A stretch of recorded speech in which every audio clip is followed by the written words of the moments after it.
12 de junho é o Dia dos Namorados, mas não é só isso. Tem data muito importante, que é o Dia de Combate ao Trabalho Infantil. E é disso que nós vamos falar. Vamos, então, à nossa história de hoje?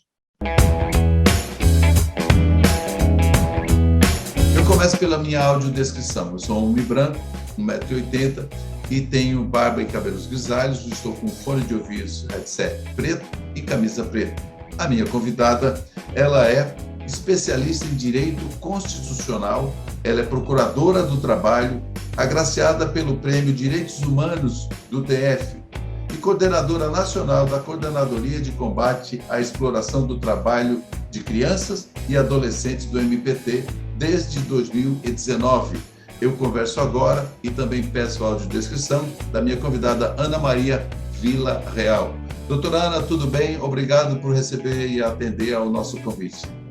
Obrigada, Celso, eu que agradeço. Então, eu vou fazer minha audiodescrição. Eu sou uma mulher parda, tenho 1,67 m, estou sentada no momento, eu tenho um cabelo enrolado, mas eu estou com rabo de cavalo, cabelo preto, eu tenho o rosto cheio de sardas, eu estou com um brinco branco, meio leitoso assim na orelha, estou com uma blusa branca de gola alta, estou com um broche do símbolo da luta contra o trabalho infantil, que é um catavento, e ao meu fundo tem uma estante de livros e também uma persiana cor de areia. Muito bem. Feita a descrição, eu quero comentar, para a gente conversar com relação a esse combate. No dia 12 é um dia que se mistura com o Dia dos Namorados e às vezes a atenção fica meio misturada, mas a gente sabe que todos os anos, dia 12 de junho é um dia importante para o combate à exploração de crianças, no trabalho. E você é coordenadora nacional dessa comissão, e que, lógico, todos os Ministérios Públicos do Trabalho, em parceria com Justiça do Trabalho e outros órgãos, eu gostaria que você comentasse sobre isso, sobre essa campanha, e também quem são os principais parceiros para a gente começar a nossa conversa por aqui. Então, Celso, essa campanha ela é nacional, né? Ela é coordenada pelo Ministério Público do Trabalho, mas ela é feita em parceria com a OIT, Organização Internacional do Trabalho, com o Fórum Nacional de Prevenção e Erradicação do Trabalho Infantil, que nós somos nossos parceiros já antigos, de longa data, e também a Justiça do Trabalho, que se somou a gente em 2020, né? Foi a primeira campanha que fizemos em conjunto, em parceria com a Justiça do Trabalho. Então, nós quatro somos parceiros, né? E estamos aí à frente dessa iniciativa.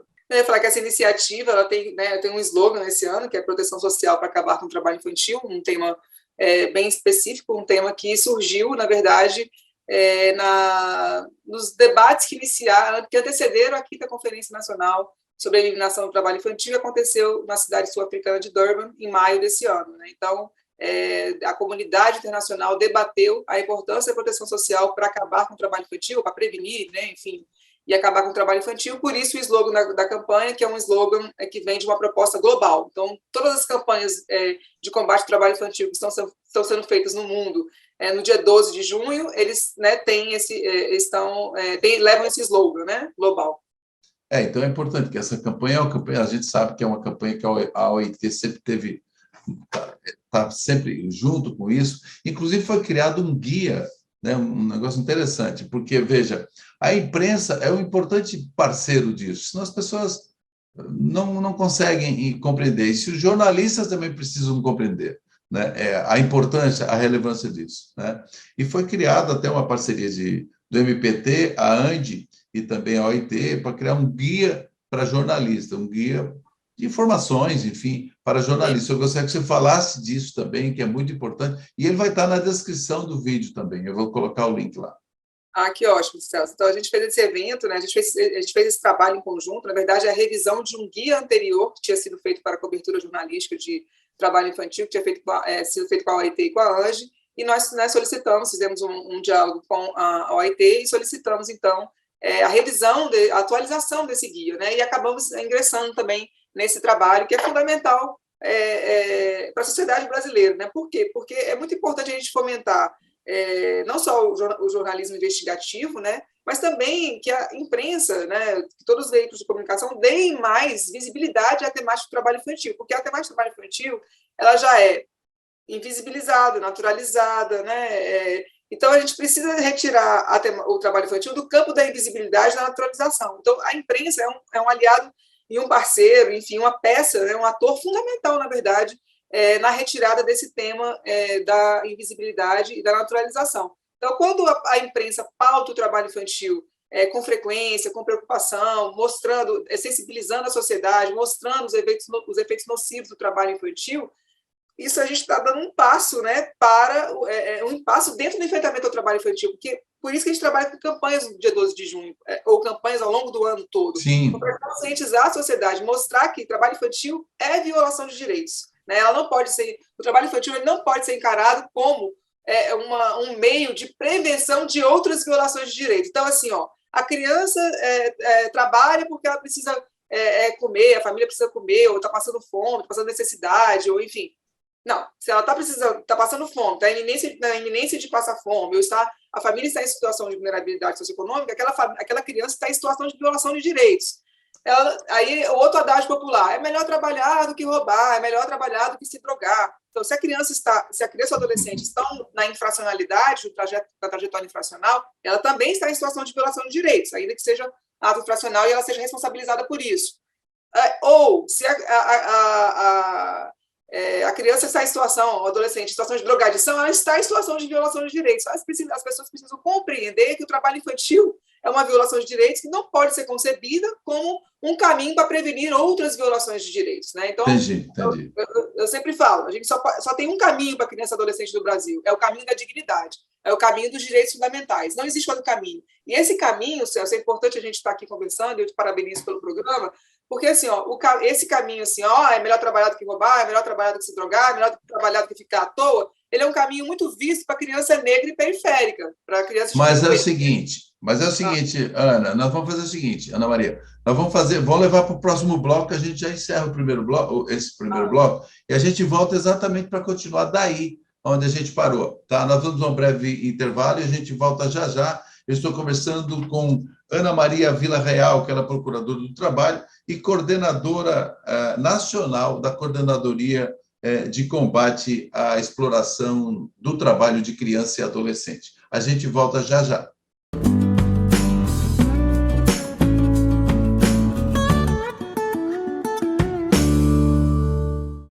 Estamos de volta, eu estou conversando com Ana Maria Villarreal. E, Ana, você estava falando, agora eu quero que você continue, porque você falava que a pessoa, pelo menos não está matando, roubando, quer dizer, tem que estar cometendo algum tipo de situação para ter uma vida digna. Espera aí, tem algumas coisas que não é bem assim, não são bem assim, as pessoas precisam entender melhor o que é tolher a dignidade de uma criança, quer dizer, tirar da escola, colocar no trabalho, às vezes um trabalho correndo riscos, né? Porque esse aqui é o detalhe, né? Coloca uma criança num trabalho que, às vezes, até para adulto já é arriscado, né? E, às vezes, coloca uma criança.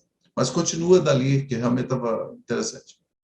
Celso, o que eu estava falando anteriormente era a questão, eu vou até falar aqui, questão dos mitos do trabalho infantil, né? Que permeia o trabalho infantil. Então, essa questão de defender o trabalho infantil para prevenir o ingresso no mundo infracional, no mundo do crime, né? Entre aspas, no caminho das drogas ou do ócio, né? Então, assim, o trabalho infantil, como eu estava falando, é uma violação de direitos. Ele não pode ser concebido como uma prevenção ou um instrumento de prevenção de outras violações de direitos. Ou, se a criança está passando fome, sua família está passando fome, ela precisa ser retirada daquele estado de vulnerabilidade pelo Estado.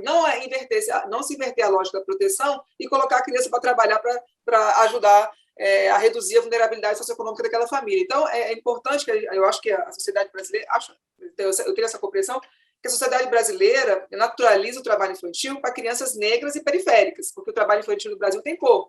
66% do trabalho infantil está composto de crianças negras, pretas ou pardas, né? Então, nós temos uma sociedade racista, uma sociedade que nega o racismo, obviamente, eu sei, mas uma sociedade classista que acha que, para o pobre, o caminho é esse, o caminho da violação dos direitos, quando, na verdade, crianças e adolescentes são sujeitos de direitos pela Constituição Federal, pela Convenção sobre os Direitos da Criança, pelo Estatuto da Criança e Adolescente, são titulares de direitos fundamentais, à vida, à educação, à profissionalização, à convivência familiar, à convivência comunitária. Então, a criança precisa de exercer esses direitos, né, ter esses direitos assegurados para poder ter um desenvolvimento pleno, integral, harmônico e sadio, que apregou a Convenção sobre o Direito da Criança. Então, trabalho infantil não é caminho para nenhuma criança, né? Nenhuma criança, não importa o gênero, né, a cor, não importa a classe social. O caminho é o da dignidade, é da educação integral, da alimentação, da moradia, do lazer, do acesso à cultura, do esporte. Esse é o caminho de toda e qualquer criança no nosso país, deve ser, né? E hoje a gente acompanha que 33 milhões de brasileiros estão passando fome. Aquela pessoa que dorme hoje e não sabe se amanhã vai ter o que comer e dar para seus filhos. Isso aí aumenta mais ainda a vulnerabilidade, né, Ana? Sem dúvidas, Celso. Assim, a pandemia, o Sim. aumento da pobreza, o aumento da informalidade, né, o aumento da desproteção social, tudo isso forma um cenário favorável ao aumento da incidência de trabalho infantil. Então, o trabalho infantil, a pobreza é causa do trabalho infantil, né, e também consequência do trabalho infantil, que a gente sempre fala que o trabalho infantil ele perpetua o ciclo da pobreza. Aí as pessoas vão pensar, mas o que você está falando? Né? É porque é o seguinte, a criança que trabalha, ela tem um mau rendimento escolar, ela vai ter baixa escolarização, muitas vezes ela vai abandonar a escola, e aí ela vai ficar um adulto, né? Vai se tornar um adulto, uma adulta mal qualificado, vai se submeter a empregos mal remunerados, mal qualificados, e vai continuar pobre. E continuando pobre, provavelmente ela vai ter que inserir outros membros da família, inclusive crianças e adolescentes, em situação de trabalho infantil para poder sobreviver, né? Ter um mínimo de sobrevivência. Então, a gente chama isso de ciclo intergeracional da pobreza e do trabalho infantil. E só a educação quebra esse ciclo. Só a educação quebra esse ciclo. Porque às vezes a gente vê reportagens, vê histórias assim que as pessoas falam, eu tive que tirar meu filho da escola, né, para ele ter que trabalhar, porque não dava para conciliar uma coisa e outra. Então, isso, quer dizer, esse ciclo da pobreza vai continuar.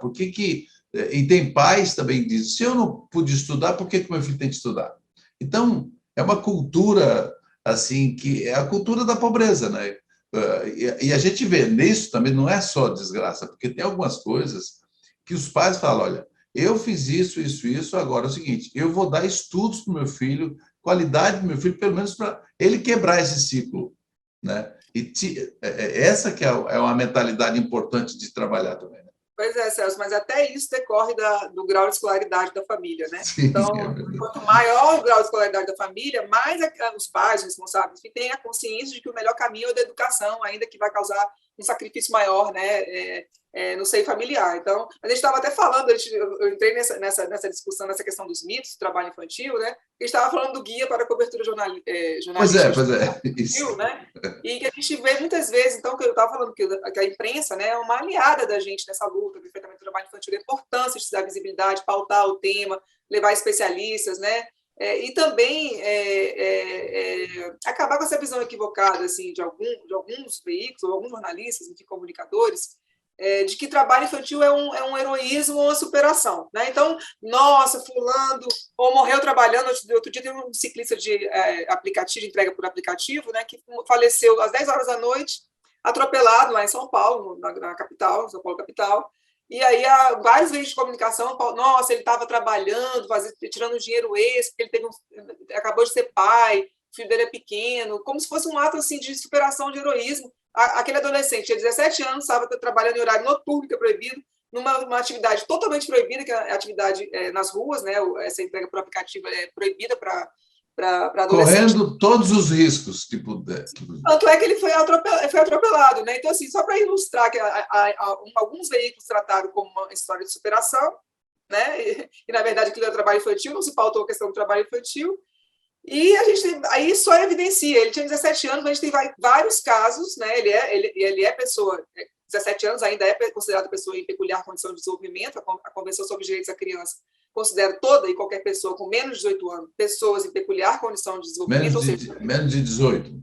Menos de 18, estão em formação, né? Todo o seu corpo, todo o seu psicológico, né? Então, todos os sistemas respiratório, digestivo, a coordenação motora, está tudo em desenvolvimimento, né? Na pessoa até com 18 anos. Então, as pessoas têm que compreender que trabalho não é... Criança e adolescente não são mini adultos, né? Trabalho afeta o mundo do adulto, porque assim, o trabalho é complexo para adultos. Nós que somos adultos, a gente sabe que a gente vivencia, né? Questões de, muitas vezes, assédio sexual, assédio moral, violência psicológica no trabalho. Adolescente não tem estrutura para isso, ele está em formação. A vivência própria da infância e da adolescência é a escola, é o lazer, é o esporte, é o estudo, porque estudar não é só frequentar a escola, né? Então, eu acho que as pessoas precisam compreender isso, que crianças e adolescentes morrem trabalhando. E os dados que nós temos no Ministério da Saúde são subnotificados, né? Então, assim, trabalhar nas ruas leva a atropelamento, não são poucos os casos de atropelamento, não. E tem um outro ponto, César, não sei se vai dar tempo de falar nessa rodada, mas é que, assim, ó, tem gente que acha que estar com o pai e com a mãe é sinônimo de proteção. Então, tá trabalhando na rua como ambulante com o pai e com a mãe, tá trabalhando não sei aonde com o pai e com a mãe. Primeiro que estar com o pai, com a mãe, com a família, não necessariamente significa proteção. Vide os casos de abuso sexual, que 70% dos abusos sexuais são de natureza intrafamiliar, ou seja, cometido por pessoas da família, padrastos, pais ou outras pessoas da família. Então, estar na família não significa que está protegido. Muito menos que aquela família saiba gerenciar um meio ambiente de trabalho, saúde e segurança do trabalho. Então, eu vou dar um exemplo de um caso que chocou o Pará, eu lembro, acho que foi no início do ano passado. Um adolescente de 14 anos, que o pessoal a sociedade já acha que já tá apto a trabalhar, né? Com seu pai numa serraria, ele estava colocando a madeira na máquina, escorregou e caiu sobre a serra elétrica e teve o corpo partido ao meio. Né? Então, assim, para ilustrar aqui, 14 anos, ele estava numa situação de trabalho totalmente proibida, em atividade considerada a pior forma de trabalho infantil, estava com o pai, isso não é sinônimo de proteção, né? Ele não poderia estar trabalhando naquela idade, só como aprendiz, 14 anos, né? Que é bom a gente chamar a atenção também dos nossos espectadores aí, né? Que a idade mínima para o trabalho no Brasil é 16 anos, entre 14 e 16 só pode trabalhar como aprendiz, que é um contrato de emprego formal, e antes de 14 anos é permitido qualquer tipo de trabalho. Então, esse adolescente que eu estava mencionando, ele estava numa situação de pior forma de trabalho infantil, ao lado do seu pai, e morreu de uma forma trágica, que causou assim, choque na comunidade, uma comunidade rural. Então, para as pessoas saberem que assim, trabalhar, tem uma adagem popular que fala que trabalhar não mata, é outro mito, né? Trabalhar mata adulto, que dirá criança, né? Trabalhar não enobrece, só enobrece quem está apto a trabalhar. Criança e adolescente, eles não estão aptos a trabalhar, né? Ainda que haja, sim, seja permitido trabalho protegido entre 16 e 18 anos, e haja a situação da aprendizagem profissional também para aqueles que estão acima de 14 anos. Né? Agora, a gente fala do combate ao trabalho infantil, mas aí a questão da lei da aprendizagem foi uma coisa muito importante de chegar, né? Porque uma pessoa chega aos 18 anos, nunca trabalhou, nunca teve a oportunidade de, enfim, num local, logicamente, que próprio para um adolescente, como é o trabalho do jovem aprendiz, o adolescente aprendiz, tem programas, inclusive nos órgãos públicos, e é uma oportunidade exatamente para ter esse primeiro contato, porque quando chega com 18 anos, chega lá, não tem experiência de nada, nunca viu nada, quer dizer, tudo isso vai, às vezes, atrapalhando. Tudo bem que a pessoa está estudando e tudo, mas a importância da aprendizagem, né, Ana Maria? Importante, então, né? A política de aprendizagem profissional, né, que é uma ação afirmativa, né, isso. ela é considerada um dos instrumentos, né, com os quais se alcançou muito progresso no combate ao trabalho infantil no Brasil. Isso. Por quê, Celso? 78% do trabalho infantil, né, segundo os dados do IBGE de 2019, está concentrado na faixa etária de 14 a 18 anos. Né, e essa faixa etária é exatamente a faixa etária do público prioritário da aprendizagem profissional. Né, a política de aprendizagem era destinada prioritariamente, antes era só para adolescentes. Depois a lei mudou para contemplar jovens também com idade até 24 anos e também pessoas com deficiência sem limite etário, né? Mas prioritariamente para adolescentes. Contudo, a aprendizagem ela era considerada, deixou de ser uma política prioritária para adolescentes no dia 5 de maio de 2022, quando foram editados 2 atos normativos, né, uma medida provisória e um decreto. Agora muito recente. Agora, 5 de maio de 2022. E o que alterou, aproveitando? Olha, alterou profundamente a política de aprendizagem, mas um dos pontos, né, que eu considero bem maléficos, né, é exatamente você tirar a prioridade exclusiva do adolescente, né, considerando aí que eu estou falando os números de trabalho infantil, né, 1,3 milhão de crianças, de adolescentes entre 14 e 18 anos em situação de trabalho infantil, tirou a prioridade, colocou o jovem, né, também, o jovem que esteja cursando a educação básica, o jovem acima de 18 anos, que a gente chama, né? Certo. E aí, o que acontece? O que a empresa prefere contratar? Um adolescente ou um jovem? Um jovem, porque o jovem aprendiz, né, sem ser o adolescente aprendiz, o jovem aprendiz... Tá, com 20 anos, sei lá. Não, acima de 18. Acima de 18. Ele já pode trabalhar em atividade perigosa, insalubre, ele já pode trabalhar em horário noturno, então não tem todo aquele arcabouço protetivo. Já tem maior maturidade, porque a gente sabe que o adolescente é mais imaturo, então as empresas preferem contratar o jovem. Então, esse decreto, o decreto 11.061 de 2022, ele tirou essa prioridade. Assim, eu digo que a adolescência, né, e a aprendizagem profissional foram duramente golpeadas com esses dois atos normativos. Né? Então, isso aí é outra pauta já que a gente pode desenvolver, porque tem muita coisa para tratar nisso, porque oportunizou muitos adolescentes. Né? E eu vejo assim, essa juventude que está cada vez mais precoce, né? Em tudo, o acesso a tudo. Agora, a gente fala que, às vezes, no nosso podcast aqui, falamos do metaverso, falamos de tecnologia, e essa gurizada está muito à frente. Né? E agora, tem muitos até que conseguem, nesse nicho da tecnologia, até se destacar, mas isso não é o recorte da extrema pobreza que está aí, né? Nós vamos a um breve intervalo e aí você comenta sobre isso no próximo bloco. Vamos ao intervalo, eu estou conversando com a Procuradora do Trabalho, Ana Maria Villarreal, que é coordenadora da Coordenadoria Nacional de Combate à Exploração do Trabalho de Criança e Adolescente do Ministério Público do Trabalho. A gente volta em instantes.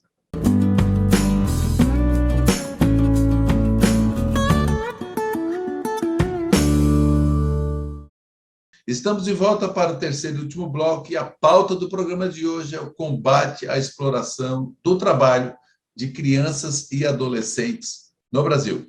E a gente sabe que essa é uma questão não é só no Brasil, é no mundo. Tanto que a OIT e vários organismos do Brasil e internacionais estão com essa preocupação. E eu estou conversando com Ana Maria Villarreal, que ela é procuradora do Trabalho e coordenadora nacional da Coordenadoria de Combate à Exploração do Trabalho de Crianças e Adolescentes, do MPT, desde 2019. Então, ela já tem uma bagagem nisso.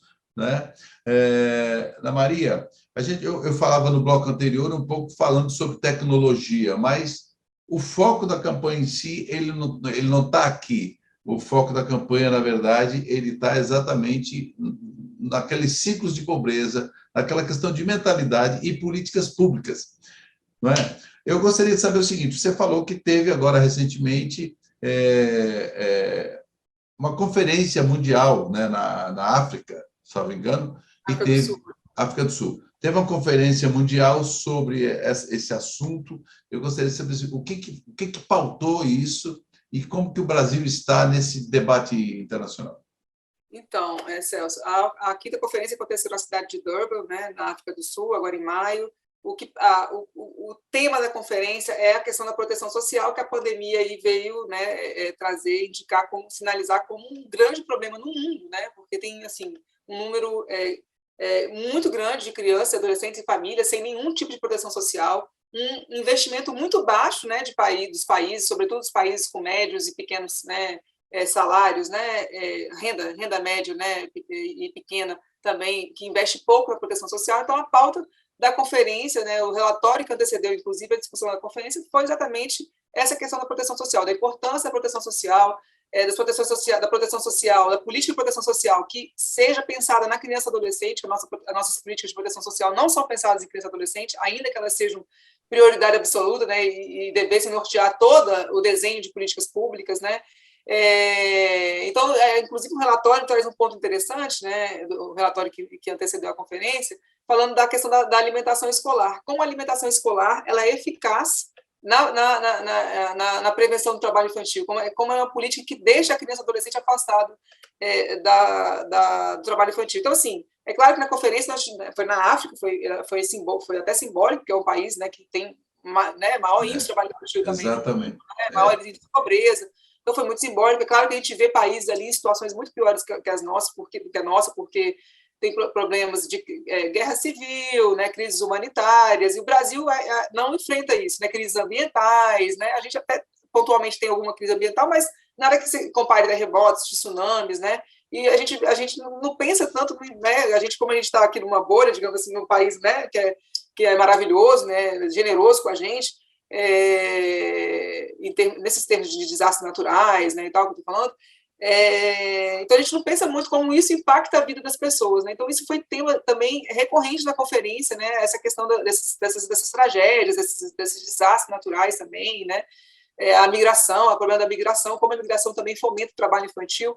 Então, tudo isso, os debates, né, foram falando de todos os problemas de todos os países, de modo geral, mas o centro é fomentar as políticas de proteção social, investir mais, destacar a maior parte do PIB para a proteção social, não esperar, assim, como a pandemia gerou crise econômica no mundo todo, não esperar a retomada da economia para, então, as pessoas saírem de uma possível vulnerabilidade socioeconômica. Não, é proteção social já, agora, né, e depois vem a retomada econômica e tal. Então, a conferência, né, o debate foi muito em torno disso, a carta da conferência foi traduzida até agora, acho que agora esse final de semana, que era chamamento, né, à ação de Durban, agora é apelo à ação de Durban, e eu estava até me preparando para uma fala que eu vou fazer, e eu falei, poxa, eles não traduziram para o português qual que é o chamamento, né, que é em espanhol, né, e o call também em inglês.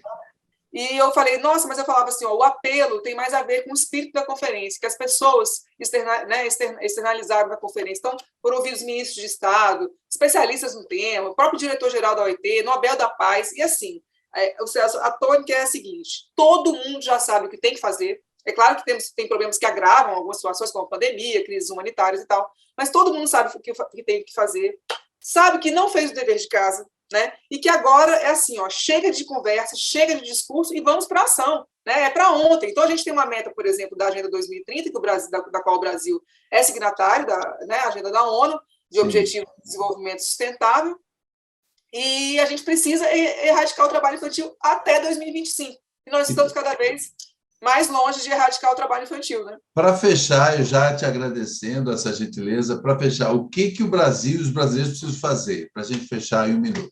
Os brasileiros e brasileiras precisam saber votar em políticos, representantes políticos comprometidos com a pauta da infância, comprometidos com o combate ao trabalho infantil, que coloquem a criança e adolescente no seu devido lugar, que é a prioridade absoluta, e assegure direitos fundamentais às nossas crianças e adolescentes. É importante assegurar tudo isso agora, porque o Brasil não é o país do futuro, é o presente já, porque a gente já ouvia isso quando era criança. Então, a gente precisa tomar pé da coisa e dizer que política, sim, a gente precisa discutir política nesse país. Não é verdade? É verdade isso. Bom, obrigado pela gentileza aqui, viu, Ana? Obrigada a você. Muito parabéns por estar pautando essa temática importante. Obrigado também. A gente sabe que a nossa audiência também, o pessoal pede pautas assim, e essa pauta eu achei muito importante, ainda mais agora, todo mundo festejando o Dia dos Namorados, quando, na verdade, em 12 de junho tem uma data muito importante, que também é essa. Eu conversei com a Procuradora do Trabalho, Ana Maria Villarreal, que ela é especialista em Direito Constitucional, Procuradora do Trabalho e coordenadora da Coordenadoria Nacional de Combate à Exploração do Trabalho de Criança e Adolescente. Obrigado pela sua audiência e acompanhe aqui no nosso QR Code o nosso canal do YouTube, e os links que ela falou aqui estarão na descrição do vídeo, e siga nas nossas redes sociais. Obrigado e até o próximo encontro.